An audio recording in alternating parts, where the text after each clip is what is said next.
Hello, welcome to Solving Watercolor. Beaches and seascapes, I think, are probably my favourite subjects to paint. This is Mangawhai Beach in Northland, New Zealand. You may remember this painting from a few months ago. You can paint the same subject hundreds of times and still find something new. Here's a photo taken by a friend at the same beach. Thanks, David, for permission to use this.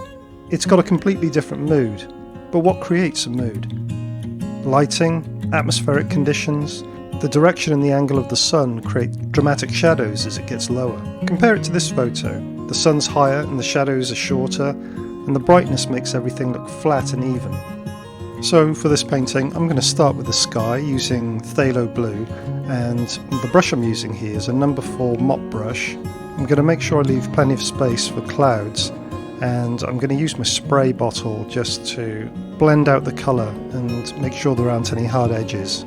And I'm going to do those dark stormy clouds with a bamboo brush, and the colour combination I'm using here is ultramarine mixed with Payne's grey and some alizarin crimson, just to warm those colours up a bit. Now I don't want to have the dark clouds come down too far, because the transparency of watercolour means that when I come to paint the headland in front of them, those clouds will start to show through. So I'm just going to spray those as well, fade those out towards the bottom of the paper, and you can see now I'm using some tissue paper just to stop the paint running too far down the paper.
The next lightest thing is the sand, so I'm going to use burnt umber for that. This is a rough watercolour paper, so I'm just going to make sure I leave some of the white texture of the paper showing through, just to give the painting a bit of sparkle.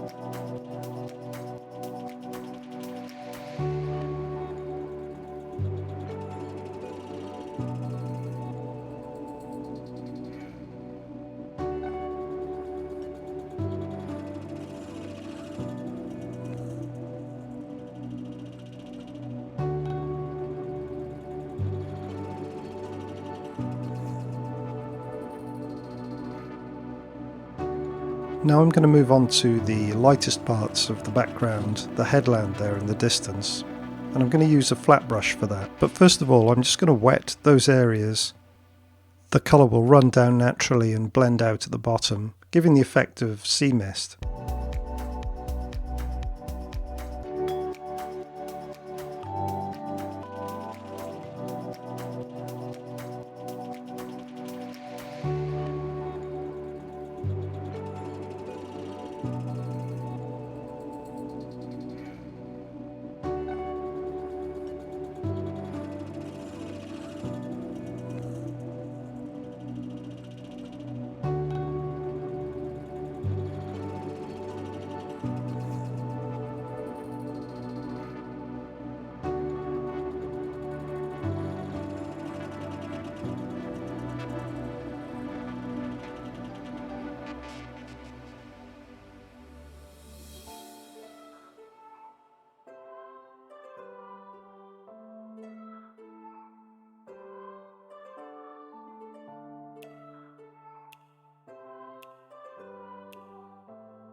Now I'm going to do the mid-ground hills, which are darker and I've mixed a green here from ultramarine and new gamboge, but I'm charging it with Prussian blue to create a more natural looking subtle effect.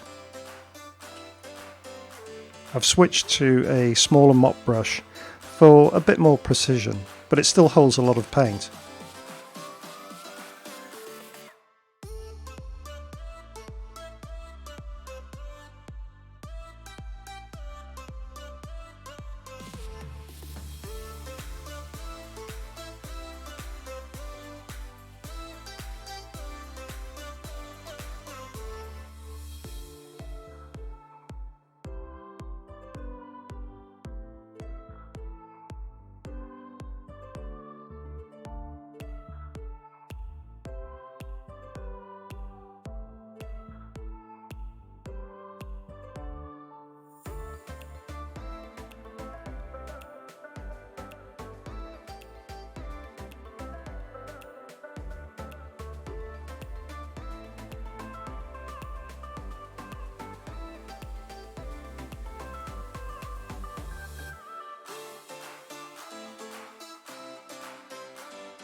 So far so good, but I want to create some stronger contrasts, so I need to let this dry, and then I can glaze over the top with more Prussian blue, but I'm going to make sure I leave them highlights.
So the sun is casting some shadows from those hills there onto the sand. Shadows are rarely just grey, they're often blue, but they're also affected by the colour of the environment around them. And the colour of the sand warms up the blue shadow to more of a purple shade.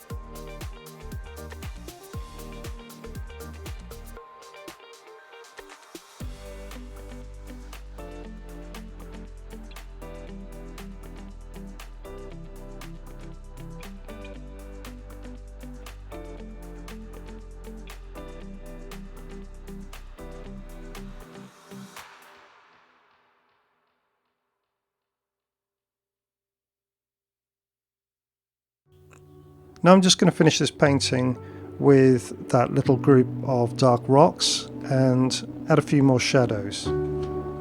Oh, and a couple of seagulls.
Thanks for watching. Don't forget to visit my blog solvingwatercolor.com, where I've got a load of free tutorials and some courses for you to check out.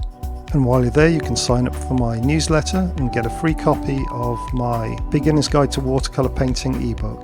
I hope you enjoyed the video, and I'll see you soon.